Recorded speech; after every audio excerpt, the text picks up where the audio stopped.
આજકાલ અનેક લોકોની એક ગંભીર તકલીફ, 2-3 કોળિયા ખાધા પછી ખાવાનું નીચે જ ના ઉતરે, કોળિયો અટકી જાય, છાતીમાં બળતરા, ભાર અને દુખવા માંડે, એકદમ ગભરાઈ જવાય.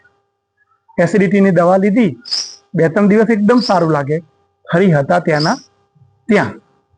તો તમે રાહ ઈલાજની જુઓ છો ને, એટલે પહેલો આવશે ઈલાજ.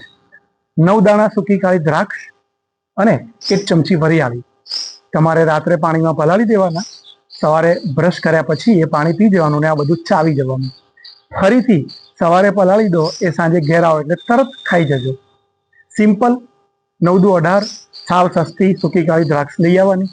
બીજા નંબર પર જમવા બેસો ત્યારે તમારે જીભને આમ વાળી દેવાનું,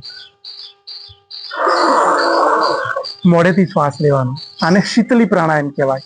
અહીંથી અહીં સુધીનો આખો ટ્રેક છે એ હવાની જ ઠંડકથી સરખો થઈ જાય, પણ હવા, લાળ અને ગળું ત્રણે કંઈક અલગ રીતે ઇન્વોલ્વ થાય છે. શીતલી એટલે ઠંડક કરનાર પ્રાણાયામ. ફરી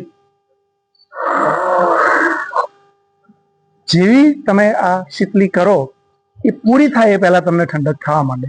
11 વાર શીતલી પ્રાણાયામ સવારે નાસ્તો કરો ત્યારે, બપોરે જમો ત્યારે, રાત્રે ડિનર પછી, ડિનર વખતે કરવાનું. પહેલો આ 3 વસ્તુ થઈ ગઈ. અને ચોથા નંબર ઉપર જમતી વખતે એકદમ શાંતિથી નિરાતે જમવાનું. અને દર વખતે યાદ કરાવવું પડે, આજે પણ કરાવું છું, ખાવાનું ગળાથી નીચે જ નથી જતું તો પેટમાં ગયા પછી આગળ કેવી રીતે ખસતું હશે? સાદી ભાષામાં ટ્રાફિક જામ પણ કહી શકાય ને. તો જમીને ધીમે ધીમે 15-20 મિનિટ આંટા મારી શકો ને, ધીમે ધીમે, પાચન બગડે નહીં એમ. બસ આટલા નિયમો કરો અને જુઓ, અનેક લોકોની તકલીફમાંથી તમે નીકળી જશો.